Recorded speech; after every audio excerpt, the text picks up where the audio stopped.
inizio questo Consiglio Comunale. Ovviamente do a nome dell'amministrazione comunale e del Consiglio Comunale tutto, benvenuto al dottor Musto e la sua presenza qui tra noi. Do la parola al dottor Musto per l'aperto. Grazie. Striuli Luciano, Buoso Arianna, Zusso Alessandra, Boato Giuseppe, Commisso Giovanni, Marchesan Rocco, Barbaro Riccardo, Momentè Sara, Vanzan Lorenza, Tamassia Evaristo, Lomassaro Andrea, Capiotto Giacomo, Miolo Carlo, Conte Rosanna, Antelmo Luca assente, Ferraro Marilisa, Doretto Catiuscio. Grazie, dottor Musto. Passo alla nomina degli scrutatori nelle persone della signora Alessandro Lorenza, della signora Momente Sara e della signora Doretto Catiusci. Passiamo all'ordine del giorno, interrogazioni e interpellanze. Ci sono interrogazioni e interpellanze? Capogruppo Miolo. Grazie Presidente, non ho né interrogazioni né interpellanze, però volevo solo unirmi al suo benvenuto al dottor Musto, in nome del gruppo che rappresento, del Consiglio Comunale, auspicando un buon lavoro e un cambio lavoro. Grazie. E do la parola al vice sindaco commissione per la risposta a una interrogazione. Sì, grazie, buonasera. Do risposta all'interpellanza presentata dal gruppo Trasparenti riguardante l'Ecopark. In data 6 marzo, la leggo. In data 6 marzo 2018 è stata presentata un'interpellanza che aveva l'obiettivo di segnalare delle lacune nella gestione e nel controllo della zona del parcheggio scambiatore denominato Ecopark, che si trova tra l'incrocio dalla strada provinciale 59 e via Gallini, per essere San Suissa. Oggi la situazione è rimasta invariata, non ci sono stati interventi di rilievo. Si sottolinea che a partire dal periodo primaverile ad oggi il parcheggio risulta occupato per lo più da camper che soffrono dal venerdì alla domenica. Nonostante sia un parcheggio libero, alcuni mezzi non possono sostare fino ai fini di dimora, come previsto dall'articolo 71 del regolamento di polizia e sicurezza urbana. La zona non è attrezzata per raccogliere questi mezzi, visto che non ci sono servizi per scaricare le acque e spesso i paghi vengono buttati nel possedo del parcheggio. In più, nonostante la presenza di sacchi per raccogliere l'immondizia, nel parcheggio vengono lasciati ogni rifiuti a terra. Mancano panchine e non è ancora attivo il servizio di bus navetta vista la forte affluenza del parcheggio durante il fine settimana in occasione di manifestazioni importanti. Si rende noto che alcuni camper sostano lungo la corsia di raccordo in corrispondenza dell'area riservata alla sala di San Sonessa e non nelle aree destinate alla sosta. Questo premesso si chiede a questa amministrazione comunale come pensa di procedere sulla gestione di questo spazio, quali azioni e interventi di amministrazione intende porre in essere per migliorare la fruibilità e condizioni igieniche del parcheggio. I consiglieri Marisa Ferraro e in risposta all'interpellanza si relaziona quanto segue: la sosta degli autocaravan nell'altezza dell'Ecopark, nell'area dell'Ecopark, come anche indicato nell'interpellanza stessa, è libera e non limitata da eventuali procedimenti di disciplina della circolazione. Comportamenti contrari alle norme del codice della strada o del regolamento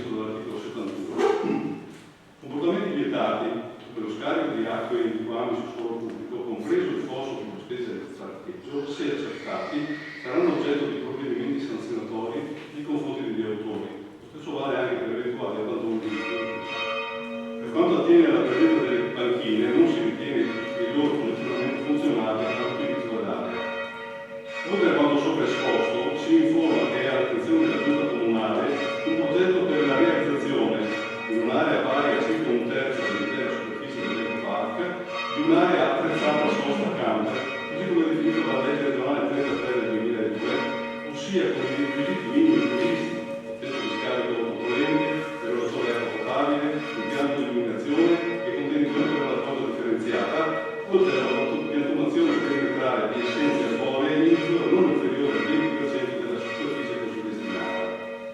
La facoltà di realizzare tali aree è in capo esclusivamente ai comuni, pertanto sarà valutata l'opportunità di procedere in tal senso una volta travagliata la fattibilità dell'intervento con la programmazione economica futura.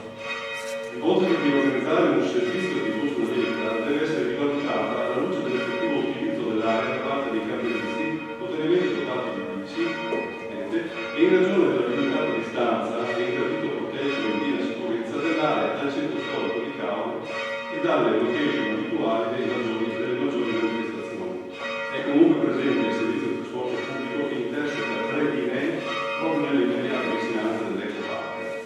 Evidenzia che qualsiasi sia l'organizzazione del trasporto pubblico da e per l'ecopark, lo stesso non sarebbe attuabile in sede propria, cioè in un sede differenziale, ma transiterebbe nelle medesime sedi stradali utilizzate per il normale accesso al parco. Grazie. Ci sono interventi? Consigliere Loretto. Grazie Presidente. Buonasera a tutti.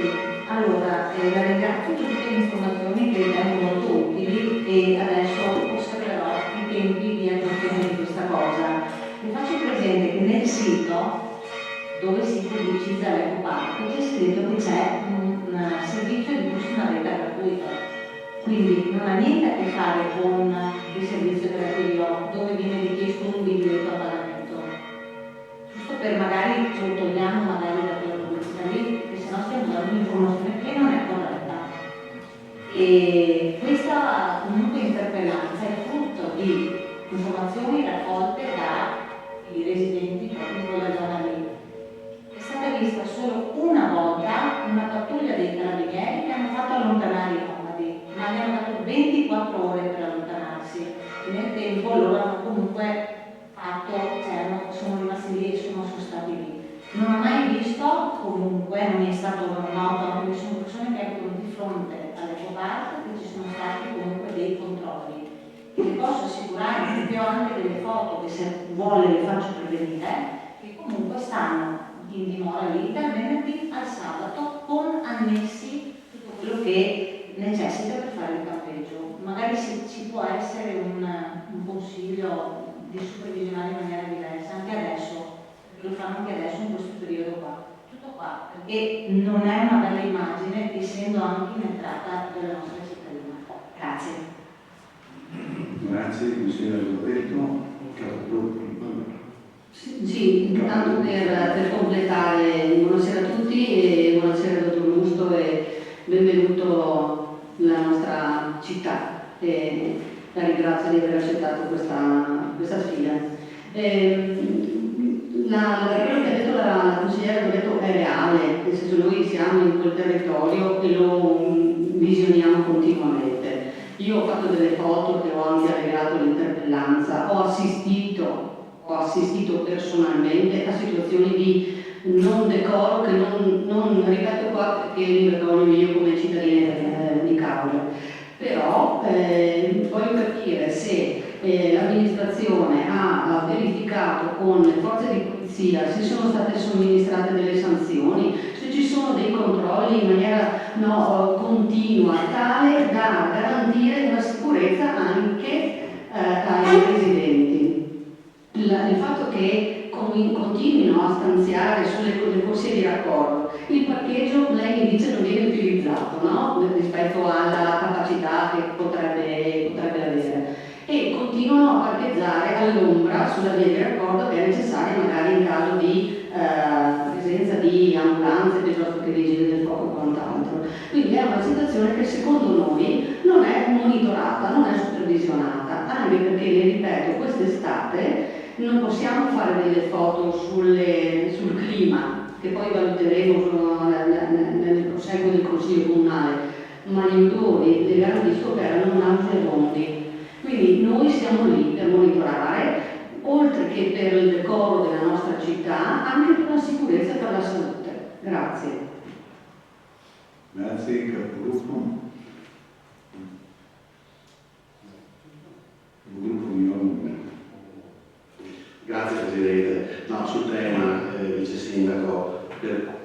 nel senso che apprendiamo che c'è un progetto per rimettere mano a quell'area che insomma sta un po' sotto gli occhi di tutti, che è il caso che venga ripresa in mano. E questo, da quello che lei ci dice, dovrebbe occupare un terzo della superficie aerea disponibile, con anche un'area attrezzata a campo. Chiedevo se era già stata fatta una quantificazione in termini di spesa, se avevate già immaginato anche un rientro economico in questo senso, e poi auspico che sia attraverso questo progetto l'occasione buona anche per fornire qualche servizio minimo a quell'area, perché effettivamente non lo perché già lì se deve darsi in mano, non c'è proprio assolutamente nulla. Quindi se il progetto compatibilmente, anche mi immagino che questo l'abbiate già verificato, con il fatto che quel parcheggio scambiatore era figlio di, se non ricordo male, adesso non puoi mettere negli anni, era figlio di un finanziamento per cui immagino che sia anche la compatibilità nel cambio d'uso e nel cambio di utilizzo. Sarebbe bene che insomma, si tenesse in considerazione che quella lì, oltre all'ombrellamento, avrebbe bisogno anche di una dotazione minima di servizi, almeno dei servizi igienici. Grazie. Grazie, Mignolo. Sindaco. Allora, il problema del parcheggio è all'attenzione dell'amministrazione già da diverso tempo, perché non ci siamo accorti di quello che sta succedendo.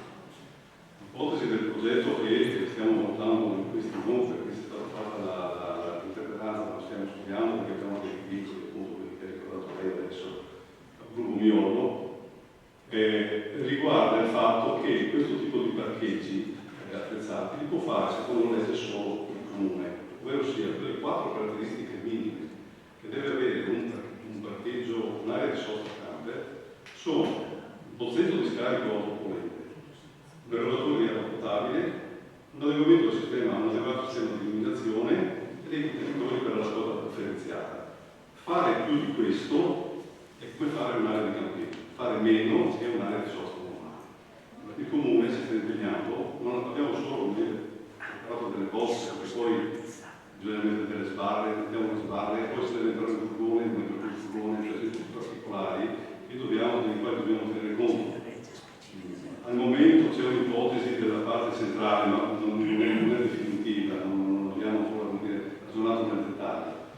La cosa, come dire, è nelle nostre attenzioni, anche perché come sapete stiamo facendo porta a porta in tutto il territorio, dobbiamo togliere i cassonetti, abbiamo tolto anche i cassonetti che erano allocati in quell'area e questo ha portato che molte persone abituate nel tempo a venire proprio a portare l'immondizia e il sacchetto dei nostri cassonetti non li hanno trovati. Sono sicuro che nei prossimi anni, quando vengono, non la cosa migliorerà, sicuramente come sta migliorando in tutto il territorio comunale.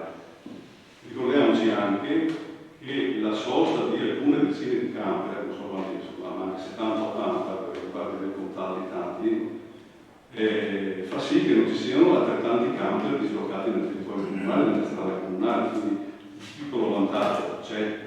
Ora sistemiamo quest'area che sono stata predisposta, nel quale è aperta 5 anni fa, forse non ricordo male. L'ipotesi di bus navetta è stata fatta all'epoca perché pareva fosse la soluzione ideale. In verità si è visto che quel campeggio, che quel parcheggio viene utilizzato per lo più appunto per il fine settimana, questo non si sapeva quando è stato fatto il parcheggio, dai camperisti, perché è comodo, perché insomma è praticamente in centro, anche a piedi, si è 25 minuti. No? Quindi questo fa sì che dobbiamo ricalibrare quell'ipotesi di bus navetta che per il momento, non avendo una corsia preferenziale, perché questa non c'è, passi in secondo piano rispetto all'ipotesi di lavoro. Semplicemente questo abbiamo ipotizzato anche di dedicare, ad esempio, solo il Ponte Saetta come corsia preferenziale, ma questo implica altre dinamiche che non abbiamo ancora valutato per tempo. In ogni caso il problema del parcheggio scambiatore è nell'agenda dell'amministrazione e stiamo pensando forse di finanziare per l'anno prossimo questo tipo di progetto, se si riesce un attimo i costi, poi naturalmente non sarà il comune a gestirlo, dovrà essere fatto Grazie. Sindaco. Volevo solo sapere, Assessore, se sono state combinate delle sanzioni, quante, per il fatto che hanno stanziato lì i camper e hanno sversato i liquami. Guardi, la risposta che gli ho detto prima è proprio la risposta che abbiamo avuto dal comando dei vigili. Qui non è... si parla di sanzioni, ma non so dire... Di allontanamento o di sanzioni? Si dà sia di allontanamento nel caso dei nomadi e anche di sanzioni per quello che ho detto, no? Comunque il dato preciso lo devo chiedere al comando, che so. Grazie, Capuro. Sì, dice Sindaco, allora magari se può darmi un dettaglio, e in questo progetto di cui stiamo parlando, forse magari un po' prematura anche oggi, prevedete comunque che queste aree dedicate alla sosta dei camper siano a pagamento di una certo, grazie. Grazie. Andiamo avanti con l'ordine del giorno. Approvazione verbale della seduta precedente. Facciamo i voti. Tutti favorevoli. Unanimità. Siamo al terzo punto all'ordine del giorno. Approvazione del bilancio consolidato esercizio 2018. Ho la parola all'assessore Bardo. Grazie Presidente, buonasera a tutti. Siete? Premesso che, ai sensi dell'articolo 18,1 del decreto legislativo 23 giugno 2011, numero 118, come introdotto dall'articolo 1 del decreto legislativo 10 agosto 2014, sul numero 126, il bilancio consolidato deve essere approvato il 30 settembre dell'anno successivo a quello di riferimento, bilancio consolidato disciplinato anche dall'articolo 233 bis del 2. Il principio contabile 4/4, paragrafo 3, disciplina le modalità di formazione del bilancio consolidato, osservato che il Comune di Cavia partecipa alla data del 31/12/2018 ai seguenti enti: Azienda Speciale di Moschetta, Veritas SPA, ASO SPA, Cavia Patrimonio Sereni di Liquidazione, LTA SPA, APO SPA, Fondazione Città dello Sport, Consorzio di Sviluppo e Gestione Aeronautica della Marina di Cavia, Consorzio di Promozione Turistica SCRL Promocavia, in liquidazione, Consiglio di Bacino Venezia Ambiente, Consiglio di Bacino del Comune di Venezia. Il Comune di Cavia non partecipa alla data del 31/12/2018 ai seguenti enti: Mostra Nazionale Vini SC Agricola in liquidazione, Nuova Pramaggiore in liquidazione. Preso atto che la società Veritas SPA, APO SPA, Consorzio di Sviluppo e Gestione Aeronautica della Marina di Cavia, Consorzio di Promozione Turistica SCRL Promocavia in liquidazione, delle quali il Comune di Cavia detiene una quota partecipativa, non vengono incluse nel gruppo di amministrazione pubblica in quanto non soddisfano i requisiti per l'inclusione previsti dall'allegato 4/4 del decreto legislativo 118/2011. In particolare, i motivi di esclusione dal gruppo amministrazione pubblica sono i seguenti: Veritas SPA, società partecipata non affidataria diretta ai servizi, quota di partecipazione inferiore al 10%. AFO SPA, società partecipata non affidataria diretta ai servizi, non a totale partecipazione pubblica, quota di partecipazione inferiore al 20%. Consorzio di Sviluppo e Gestione Aeronautica della Marina di Cavia SRL, società partecipata non affidataria diretta ai servizi, non a totale partecipazione pubblica, quota di partecipazione inferiore al 20%, Consorzio di Promozione Turistica SCRL, Promocavia in liquidazione, società partecipata non affidataria diretta ai servizi, non a totale partecipazione pubblica, quota di partecipazione inferiore al 20%. Dato atto che gli enti e le società compresi nel gruppo amministrazione pubblica possono non essere inseriti nell'elenco dei soggetti da consolidare nei casi di A. Irrilevanza, quando il bilancio di un componente del gruppo è rilevante ai fini della rappresentazione verifica è corretta della situazione patrimoniale finanziaria e del risultato economico del gruppo.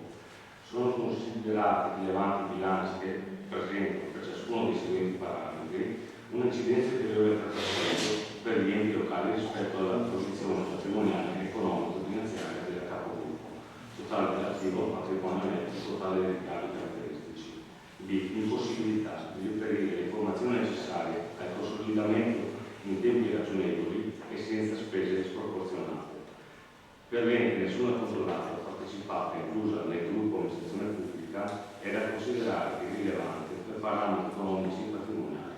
In particolare, l'azienda speciale di Moschetta, ente controllato al 100%, va consolidata a prescindere dai parametri economico-patrimoniali.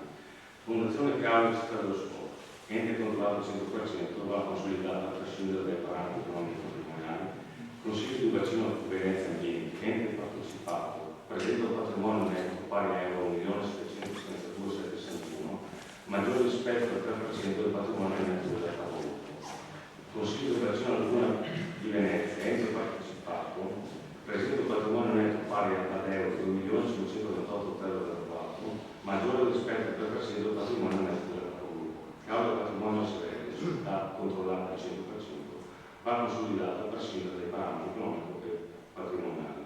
ASO SPA, società partecipata in AUS, a totale partecipazione pubblica affidataria diretta di servizio, va consolidata a prescindere dai parametri economici e patrimoniali e a prescindere dalla percentuale di partecipazione.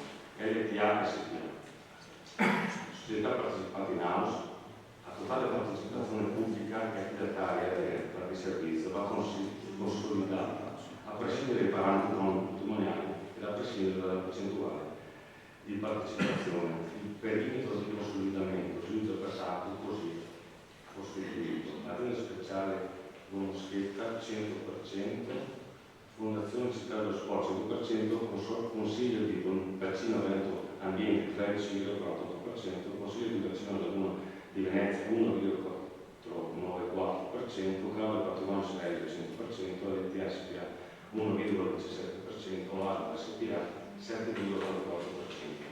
Sulla base delle indicazioni sopraccommente è stato consolidato il bilancio del Comune di Cavo relativo all'esercizio 2018 con le quote percentuali di bilancio delle società costituenti il perimetro di consolidamento. Finalmente sono state previste le operazioni di revisione per le scritture contabili intercorrenti tra le società iscritte nel perimetro di consolidamento. Per quanto sopra espresso si chiede al Consiglio Comunale di approvare le motivazioni espresse in narrativa, il bilancio consolidato per l'esercizio 2018 che costituisce parte integrante sostanziale del presente, composto da conto economico consolidato allegato A, stato patrimoniale consolidato attivo passivo allegato A, relazione sulla gestione che comprende la nota integrativa allegato B. Grazie. Professor Urbano, ci sono interventi?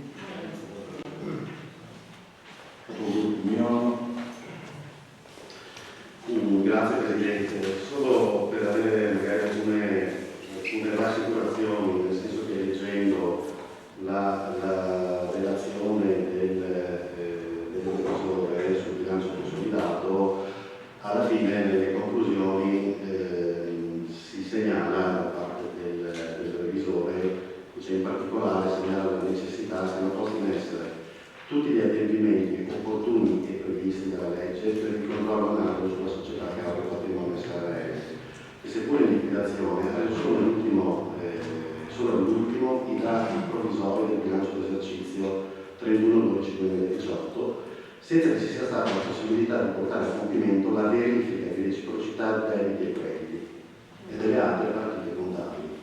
Allora, si chiedevano se era possibile avere qualche precisazione in merito, nel senso che sul Cavo del Patrimonio sappiamo che insomma, è una partita che ha perso molto tempo, è in liquidazione, non riusciamo bene, almeno io non riesco bene a comprendere quali siano le difficoltà per riuscire a chiudere la partita.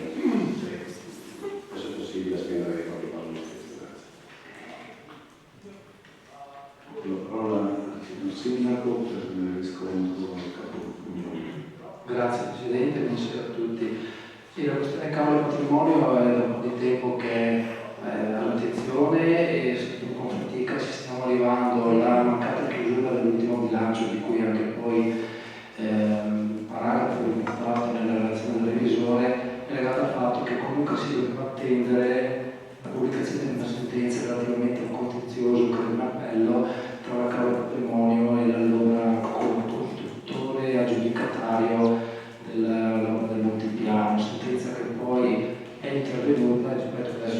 quali si prenderanno le opportune conseguenze per quanto riguarda il bilancio relativo. Personalmente come amministrazione abbiamo più volte un termine che proprio incalzato il liquidatore ex amministratore, perché comunque abbiamo dovuto, a ragione di questa amministrazione, fare le cose un po' più velocemente, però non dipende solamente dal liquidatore la pubblicazione della sentenza della Corte d'Appello, dipende semmai dall'esercizio di altre attività che sono proprie. Quindi io per prima volta sia il precedente dirigente del settore finanze che questo sindaco ha concretizzato per iscritto liquidatore di provvedere agli adempimenti necessari e ulteriori per chiudere la questione, quindi credo che siamo imminenti alla chiusura.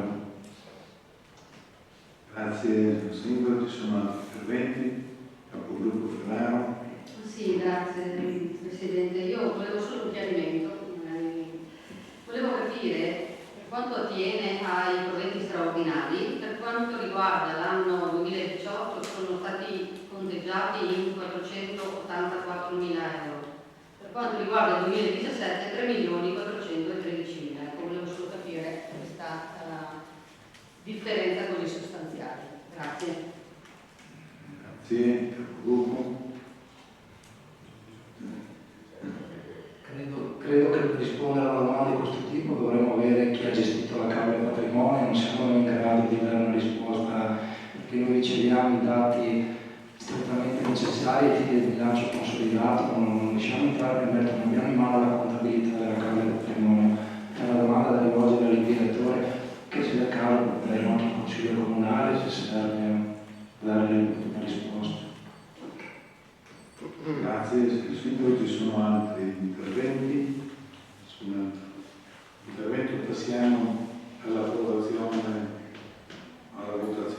sull'approvazione del bilancio consolidato. Voti favorevoli, voti contrari,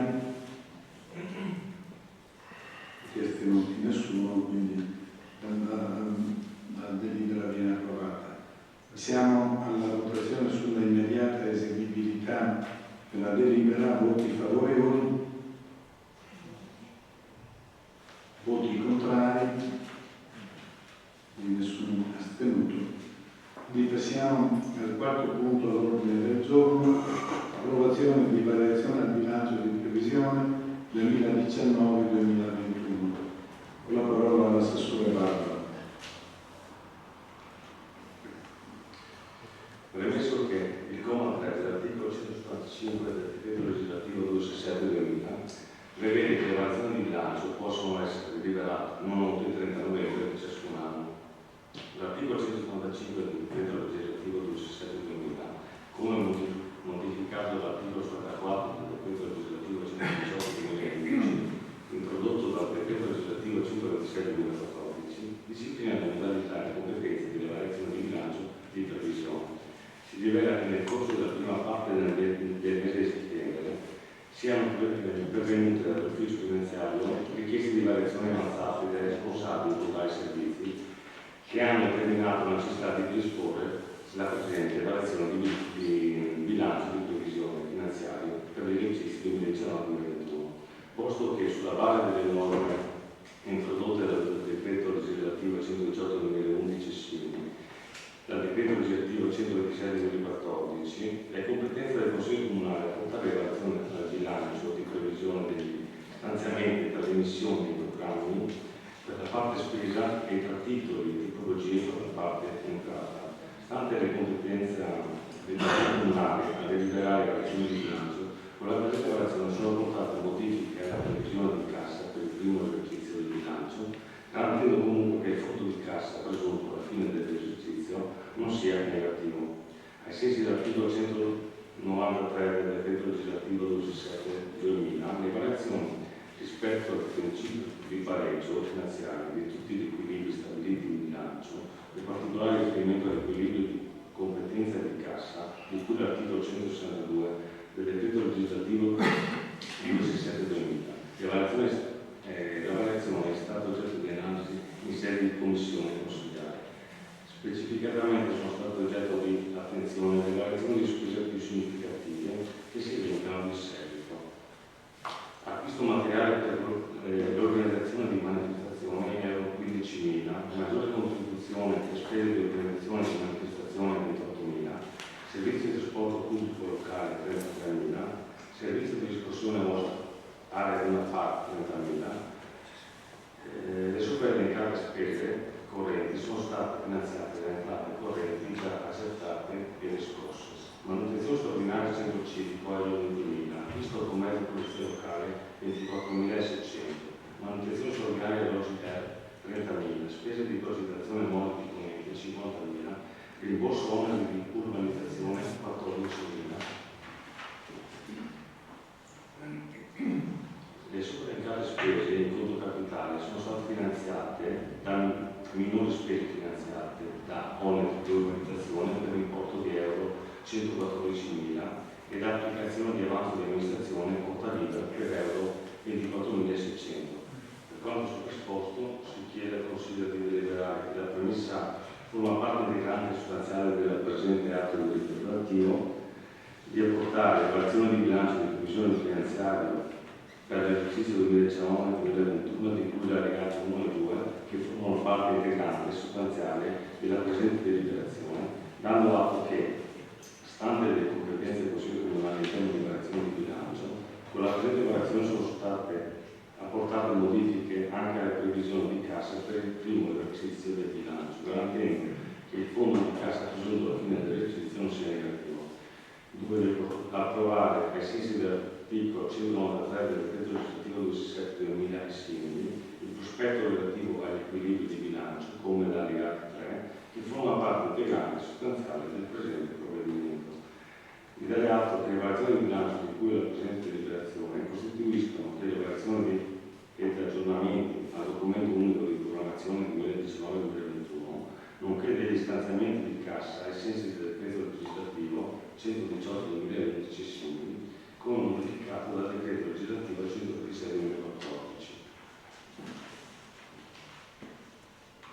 4. Di trasmettere per quanto di competenza la presente variazione al tesoriere comunale ai sensi dell'articolo 216 del decreto legislativo 267/2005. Grazie, Assessore Ladro. Nessun interventi? Nessun intervento.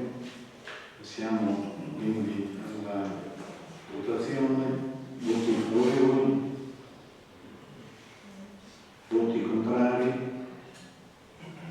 Non gli astenuti nessuno. Passiamo alla votazione della immediata eseguibilità della delibera. Voti favorevoli? Voti contrari?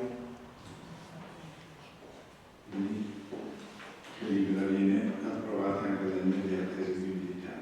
Passiamo al quinto punto all'ordine del giorno.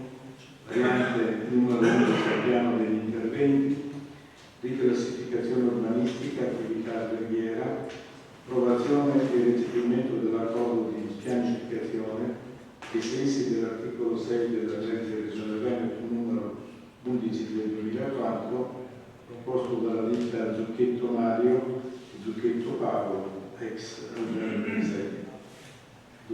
Do la parola al signor Sindaco. Premesso che il Comune di Cavour ha adottato il piano di assetto del territorio approvato in conferenza dei servizi di Sesole in data 11 novembre 2013 e ratificato con deliberazione di giunta provinciale numero 7 del 17 gennaio 2014, pubblicata nel BUR numero 21 febbraio 2014 ed oggi vigente. Ai sensi dell'articolo 48 della legge regionale Veneto 11/2004, vigente piano regolatore generale, ha assunto valore di piano degli interventi per la parte compatibile con i PAT. Ai sensi dell'articolo 18 della citata legge è stato presentato al Consiglio Comunale in data 3 giugno 2014 il documento programmatico relativo agli interventi e trasformazioni urbanistiche da realizzare nel corso del mandato del Sindaco. Con deliberazione di giunta comunale 165 del 24 luglio 2014 sono state fornite le indicazioni relative alle tematiche da sviluppare per la realizzazione della prima variante del piano degli interventi, tra le quali viene previsto di sviluppare e di dare attuazione al tema delle invarianti di natura architettonica, ovvero le variazioni di destinazione d'uso possibili, ai sensi dell'articolo 15, commi 4 e 32 delle norme tecniche di attuazione del piano di assetto del territorio. vengono richiamati i contenuti dell'articolo 15,432 delle citate NTA del PAT. Dato atto che in attuazione delle deliberazioni di qui sopra è stato emesso avviso pubblico invitando i soggetti aventi titolo alla presentazione di proposte di trasformazione urbanistica delle attività alberghiere ai sensi dell'articolo 15,432 della NTA del PAT per la formazione della variante piano degli interventi. Con deliberazione di giunta comunale numero 70 del 2 aprile 2015 venivano individuate le attività aventi i requisiti previsti dall'NTA del PAT per accedere al coro di pianificazione ex articolo 6 della legge regionale Veneto 11/2004. Deliberazione del Consiglio Comunale 86 14 novembre 2016 sono state fornite le linee guida generali per la prestazione di accordi da soggetti pubblici e privati ai sensi del citato articolo 6. Deliberazione di Giunta Comunale numero 29 del 9 febbraio 2017 sono stati approvati gli indirizzi per la conclusione degli accordi di pianificazione ai sensi dell'articolo 6 citato con i soggetti titolari di attività alberghiere che rispondessero ai criteri dell'articolo 15 del PAT, articolo 15 delle NTA del PAT. A seguito della presentazione delle proposte di accordo di pianificazione pervenute da parte delle ditte precedentemente individuate con la delibera di Giunta Comunale 70 del 2015, con la delibera del Consiglio Comunale 94 del 19 dicembre 2017 sono state approvati 11 proposte di accordo di pianificazione ai sensi dell'articolo 6 citato e dell'articolo 15,432 delle NTA del PAT su descritte. Con delibera del Consiglio Comunale 17 del 13 marzo 2018 è stata approvata la variante numero 8 al piano degli interventi di classificazione urbanistica e attività alberghiere, recepimento accordi di pianificazione di cui l'articolo 15,432 delle NTA del PAT e accoglimento dei 11 accordi approvati con la seduta del 19 dicembre 2017 suscitata. Di questa amministrazione in sede di approvazione della variante numero 8 ha dato atto che le destinazioni alberghiere non ricomprese nella presente variante ma ricadenti tra quelle aventi i requisiti individuati con la deliberazione di Giunta Comunale numero 70 del 2015, qualora integrate con la documentazione necessaria, potranno essere oggetto di svincolo con successivi provvedimenti consigliari. Tutto ciò premesso e razionato si rileva che in data 7 gennaio 2019, a protocollo numero 585, la ditta Zucchetto Mario e Zucchetto Paolo ha depositato proposta di accordo di pianificazione relativamente all'immobile denominato Albergo Lise, ubicato in Carlo Viale Santa Margherita, 942, quale 377. A seguito dell'istruttore tecnica comunicante la determinazione del beneficio pubblico, chiedendo altresì la correzione degli impegni elaborati tecnici, in data 4 maggio 2019, protocollo 7489 e 2 agosto 2019, protocollo 27580, mezzo PEC, la ditta ha prodotto la proposta di accordo che risulta oggi composta dagli allegati previsti. In data 5 luglio 2019, protocollo numero 24277, pervenuta e ricevuta il versamento della quota del 10% del beneficio pubblico. Dato atto che la proposta dell'accordo di pianificazione prevede la riclassificazione puntuale dell'area di pertinenza dell'immobile ad uso alberghiero da zona D5 a zona territoriale omogenea D1, al fine di consentire la riqualificazione delle volumetrie esistenti secondo le destinazioni d'uso conformi alla nuova ZTO, a fronte del beneficio pubblico stimato adottando i valori tabellari approvati con delibera di Giunta Comunale 29 del 2017. La proposta risponde ai criteri e agli indirizzi presi da questa amministrazione, finalizzati anche alla riqualificazione del tessuto urbano attraverso la riqualificazione delle volumetrie esistenti degli immobili ad uso alberghiere. A titolo perequativo, di cui l'articolo 18 delle NTA del PAT, l'interesse pubblico viene soddisfatto attraverso l'obiettivo di qualità architettonica, attraverso la riqualificazione del patrimonio edilizio esistente, attraverso interventi che ne migliorino l'efficienza energetica e l'estetica, costituendo un valore aggiunto per le parti della città, nonché un beneficio in termini economici che i fondi rientreranno nella disponibilità dell'amministrazione per l'attuazione di opere pubbliche e servizi dell'intera comunità. Il beneficio pubblico va corrisposto oltre il contributo concessorio ex articolo 16 del DPR 380-2001. Ritenuta per quanto sopra illustrato l'istanza di accordo meritevole di riferimento in quanto rispetta le disposizioni e i criteri previsti dal PAT, i criteri e gli indirizzi presi da questa amministrazione finalizzati anche alla riqualificazione del tessuto urbano attraverso la riqualificazione delle volumetrie esistenti degli immobili di uso alberghiero, dato atto che l'accordo di pianificazione ai sensi dell'articolo 6 citato deve essere recepito per il provvedimento di adozione dello strumento di pianificazione. Con la presente variante numero 11 al piano di interventi in oggetto si recepisce l'accordo di pianificazione descritto, procedendo alla riclassificazione dell'area di pertinenza di tale struttura alberghiera, come individuata negli elaborati grafici allegati all'accordo, sostituendo la precedente zona territoriale omogenea di 5 con una nuova zona territoriale che risulta essere di tipo B, precisamente B1/23, visti di elaborati la variante 11T, riclassificazione integrazione urbanistica e attività alberghiere, recepimento accordi di pianificazione articolo 15 con 432 NT PAT, legati alla città di Alessandro, acquisiti in retrospetto in data 27 del 2019, protocollo 15.031, 9 settembre 2019, protocollo 31.392 costituiti dagli allegati di diritto. Dato atto che la presente variante non comporta modifiche al dimensionamento di piano, né allo stato dei luoghi, né alterazione alle superfici impermeabilizzate, dato atto che si è provveduto alla trasmissione alla competente struttura regionale dell'asseverazione di non necessità di valutazione di compatibilità idraulica prevista dalla delibera di giunta regionale Veneto numero 2948 del 6 ottobre 2009, dato atto che la ditta, con la proposta di accordo di pianificazione, sia obbligata a dare attuazione alla previsione della variante urbanistica entro i termini previsti nella deliberazione di giunta comunale 29 del 2017, i cui contenuti risultano noti alla stessa come la conforme dichiarazione e che si intendono implicitamente legati al presente atto, e nello specifico sono impegnate a sottoscrivere presso un pubblico ufficiale, registrare e trascrivere al progettore spese l'atto d'obbligo unilaterale entro 12 mesi dall'entrata in vigore della variante urbanistica in oggetto, depositare contestualmente il 90% del beneficio pubblico o chiedere la rateizzazione versando il 30% e depositando adeguata polizza fideiussoria per il valore residuo, presentare entro 6 mesi dalla registrazione dell'atto d'obbligo l'istanza del titolo edilizio abilitativo dell'intervento, qualora sia attuativo e futuri interventi edilizi che comportino una variazione del beneficio pubblico, lo stesso sarà rideterminato per effetto delle modifiche introdotte. Dato atto altresì che gli eventi sono ridotti che il mancato rispetto degli obblighi previsti nell'atto d'obbligo, o il mancato rispetto dei termini temporali stabiliti, o il mancato pagamento, anche parziale, del contributo pubblico comportano la decadenza della variante urbanistica in oggetto, dato atto che dal momento è stato sottoposto all'esame della competente commissione consigliare.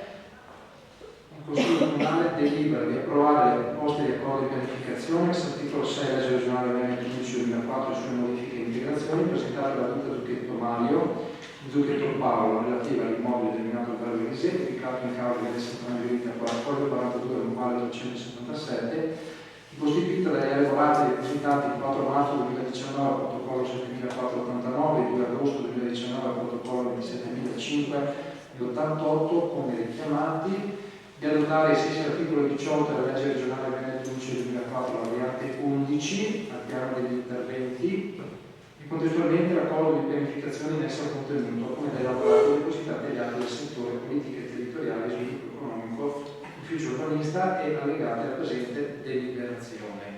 Dare atto che in sede di approvazione della variante al B l'accordo mantiene la sua validità anche nel caso in cui vengano introdotte variazioni e modificazioni anche a seguito di prescrizioni derivanti da pareri necessari per legge, senza modificare le caratteristiche urbanistiche generali. Di dare atto che il mancato rispetto degli obblighi previsti dall'accordo di pianificazione e dei tempi previsti del mancato pagamento anche parziale del contributo pubblico comportano la decadenza della variante urbanistica in oggetto. In tale ipotesi il Comune non sarà tenuto a restituire al fondo pari al 10% del contributo pubblico precedente versato. Dare atto che dalla data di adozione della presente variante si applicano misure di salvaguardia previste dall'articolo 29 legge regionale Veneto 23 aprile 2004 numero 11 sulle modifiche e integrazioni, di dare mandato ai dirigenti del settore politiche territoriali e sviluppo economico finché provveda a tutti gli adempimenti amministrativi previsti per prevenire l'approvazione della variante secondo le modalità previste dall'articolo 18 legge regionale Veneto 11/2004. Grazie, signor Sindaco, ci sono interventi? Nessun intervento, passiamo alla votazione. Voti favorevoli? Voti contrari? Voti astenuti? La delibera viene approvata. Passiamo all'approvazione dell'immediata eseguibilità. Voti favorevoli? Voti contrari? Voti astenuti? Passiamo al sesto punto all'ordine del giorno, adesione all'accordo di programmazione negoziata ai sensi dell'articolo 2, comma 203 lettera A della legge 23/12/96 numero 662, denominato contratto di area umida del sistema della laguna di Caore, approvazione dello schema di contratto di area umida allegato al programma d'azione. Con la parola al Vice Sindaco Luis. Premesso che le zone umide in Europa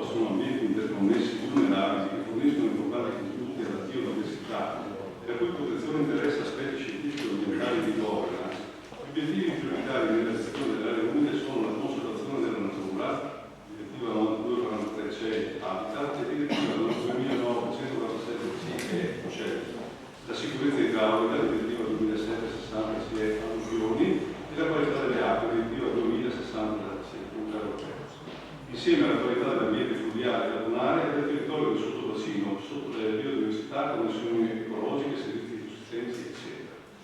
Un decreto di giunta regionale numero 1401 del 29 agosto 2017, la giunta regionale ha approvato ed autorizzato la direzione di pianificazione territoriale l'attività del progetto europeo WETNE, gestione coordinata e a rete delle zone umide del Mediterraneo, nell'ambito del programma di cooperazione transnazionale Interreg Mediterranea 2014-2020.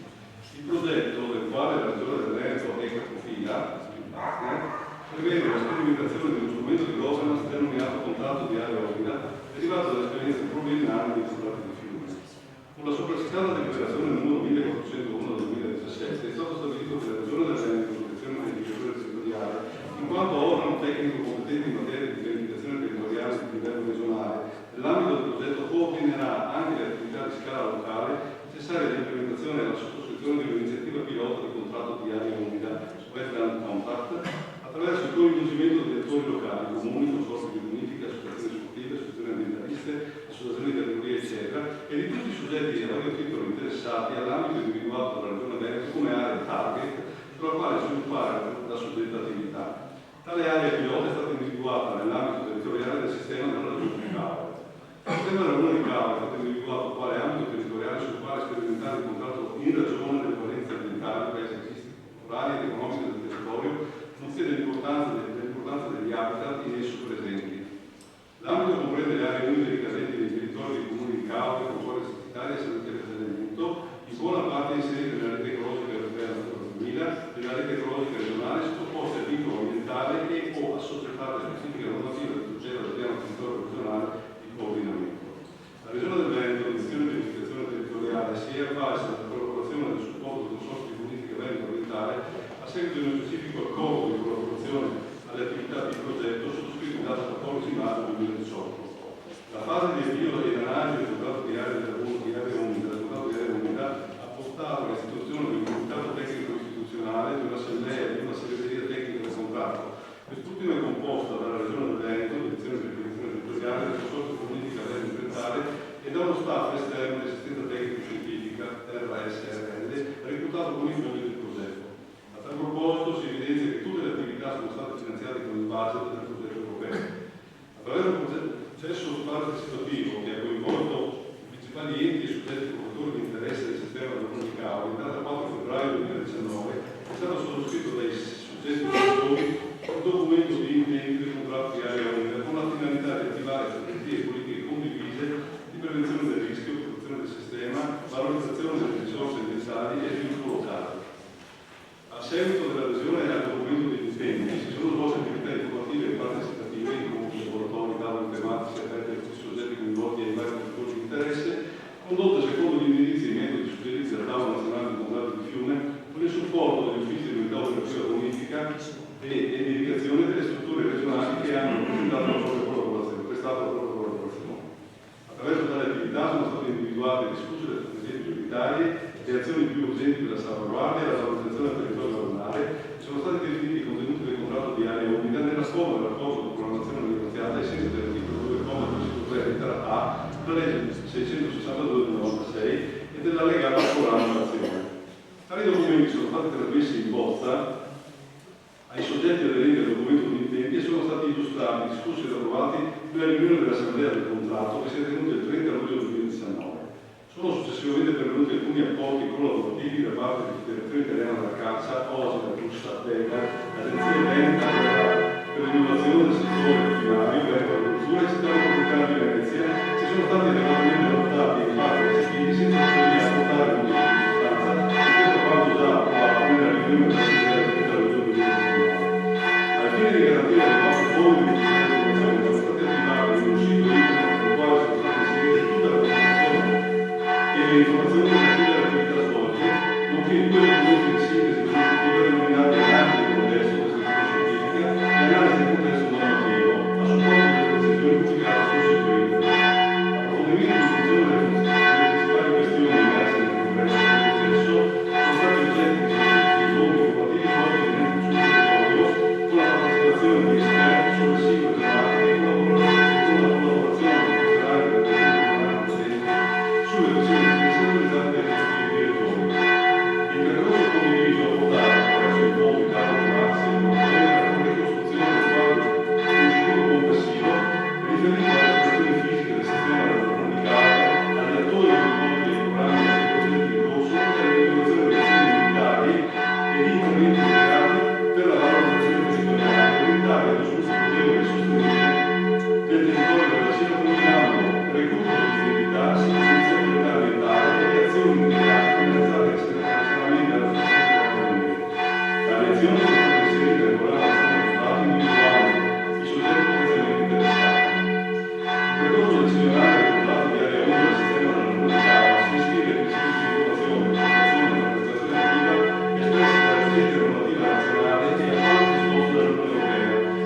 finanziari o patrimoniali né effetti anche solo indiretti sulla situazione patrimoniale e o economico-finanziaria dell'ente.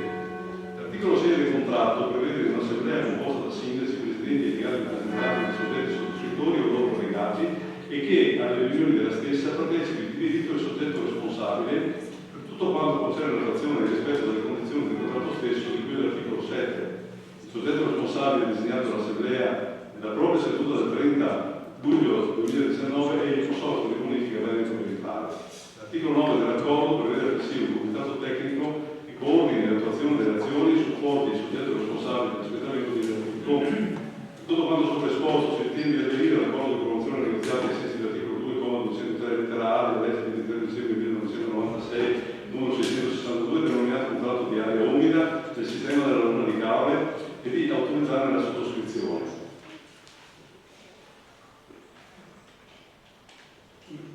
Vi risparmio tutti il visto delle varie leggi eccetera e quindi si chiede l'approvazione di questo articolo.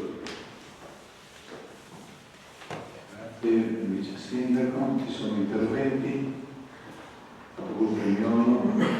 Grazie Presidente, grazie Vice Sindaco. Chiedo scusa ma io non ho potuto assistere ai lavori delle commissioni assente e quindi volevo approfittare di questa cosa per dire che insomma mi sembra progetto, mi sembra assolutamente lodevole da supportare per partenariato importante e ha già chiarito il fatto che ad oggi mi pare che non ci siano impegni di bilancio o comunque non si riesca ancora a quantificare eventuali spese e nemmeno diciamo una gerarchia degli interventi, pertanto siamo all'inizio di un progetto che ha gambe ma anche potenzialità grandi. Chiedevo se poteva essere questo come dire, il progetto su cui far valere alcune criticità che coinvolgono non immediatamente l'area umida ma quella proprio subito immediatamente, parlo della Brusa, immediatamente limitrofa. E perché parlando di questo progetto io ho sentito che lei parlava che una delle finalità era proprio quella della salvaguardia, no? E quindi attivare criteri per poter finanziare progetti che vanno nell'ottica della salvaguardia. Quindi l'auspicio era quello, vorrei ricordare che insomma in Brusa è una realtà estremamente fragile e lì probabilmente un piano che possa in qualche modo garantire come dire, una capacità di azione più immediata rispetto all'emergenza incendi forse potrebbe rientrare in quest'ottica, per cui io quello che auspico è che teniate in considerazione anche questo aspetto nel momento in cui questo progetto prenderà più forma, più corpo e possa quindi trovare accoglimento anche l'attenzione su una fragilità così importante per il nostro territorio. Grazie. Grazie. Capogruppo Miolo, Capogruppo Ferraro. Sì, grazie Presidente. Anche noi in qualità di gruppo consiliare, a fronte della dichiarazione di voto che faremo favorevole, volevamo auspicare che questo progetto, questo contratto possa essere attuato nel corso degli anni. Ho previsto 3 o 4 anni come tempistiche ed è molto importante soprattutto perché ha coinvolto tanti soggetti e c'è stata un'interazione importante tra il pubblico e il privato. Auspichiamo che queste azioni possano essere ripresentate anche in altri ambiti. Molto favorevole. Grazie. Grazie, Capogruppo Ferraro. Ci sono altri interventi? Sindaco. Solo per corroborare quanto detto dal Vice Sindaco, perché oggi noi non approviamo solamente l'accordo di programmazione negoziata, ma approviamo anche uno schema di contratto di area umida che viene legato, uno schema di contratto anche per rispondere all'inciso del capogruppo Miolo. In realtà c'è qualche indicazione, oggi non caratterizzata da impegni finanziari chiaramente, però una sorta di programma per macro aree c'è, perché c'è una macro area dove si individua la necessità di riconoscere un modello istituzionale rappresentativo di riferimento unico per il coordinamento di vari attori, stimolando e attivando le azioni per la gestione della tutela del sistema della laguna di Caore, Già questo poi è caratterizzato da tutta una serie, sono moltissime, punti di riferimento che poi costituiranno azioni concrete e più avanti poi capiremo, ma predisposizioni di piani di attuazione tematici, attivare programmi di promozione, definizione di un logo, sensibilizzare, istituire una giornata dedicata, attivare progetti di formazione e informazione, valorizzare i prodotti locali, azioni unitarie di dialogo, creazione di un tavolo di lavoro che non è il tavolo tecnico di cui si diceva nell'accordo, ma è qualcosa che arriva in un momento cronologico successivo, individuare poi azioni sulla valorizzazione della pesca, dell'acquacoltura, potenziale. Questo è un primo macro aggregato, poi ne abbiamo un secondo che invece riguarda l'idraulica, quello di garantire la salvaguardia idraulica dell'area dal rischio di inondazione e dall'apporto di sedimenti derivanti dall'attivazione del canale scorratore cavato, nonché degli apporti a monte, e anche questo caratterizzato da alcune sottoazioni già individuati. Poi un terzo macro aggregato è quello di creare la rete di misuratori per il monitoraggio di tutti i dati necessari a definire e conoscere le attuali dinamiche lagunari, al fine di poter programmare e progettare interventi su una base conoscitiva estesa e integrata, a sua volta caratterizzato da alcuni sottosettori, e il quarto, definire un programma operativo che tenga in considerazione tutte le componenti del sistema attraverso un approccio integrato in grado di ripristinare le dinamiche lagunari, garantire e consolidare la tutela, la promozione e lo sviluppo del territorio afferente all'area umida. Il punto 5, consolidare e promuovere strumenti e azioni per la salvaguardia e la valorizzazione del territorio e per la difesa degli habitat, e anche questo caratterizzato da alcuni sottopunti. Quindi comunque un'indicazione di massima viene già data con il contratto che ha approvato, e dopodiché il tavolo tecnico con tutti i soggetti di stakeholders individuati si riunirà e poi concretamente individuerà le azioni da cui si verranno poi eventualmente anche gli impegni finanziari. Grazie Sindaco, ci sono altri interventi? Nessun intervento, passiamo alla votazione. Tutti favorevoli? Unanimità, quindi voti contrari e astenuti non ce ne sono. Passiamo alla votazione dell'immediata eseguibilità della delibera. Voti favorevoli? Unanimità. Passiamo al settimo punto all'ordine del giorno. Piano delle alienazioni immobiliari, anno 2019. Rettifica per mero errore materiale dell'allegato A, deliberazione del Consiglio Comunale numero 23, il 14 maggio 2019. Con la parola al Vice Sindaco Commisso. Ai sensi dell'articolo 58, comma 1 del decreto legge numero 112 del 25/6/2008, convertito con modificazioni in legge numero 133/2008, il Comune deve redigere annualmente il piano di alienazione e valutazione del proprio patrimonio immobiliare. Nel succitato piano vengono individuati gli immobili di città dell'ente non strumentali ai fini istituzionali ed appartenenti a rimani e patrimonio comunale suscettibili di valorizzazione o per dismissione. Previa individuazione degli immobili di stati frontali non più frazionali, non più funzionali dalle esigenze dell'ente, viene predisposto apposito elaborato sintetico denominato allegato A, che costituisce parte integrante ed essenziale del procedimento amministrativo assunto.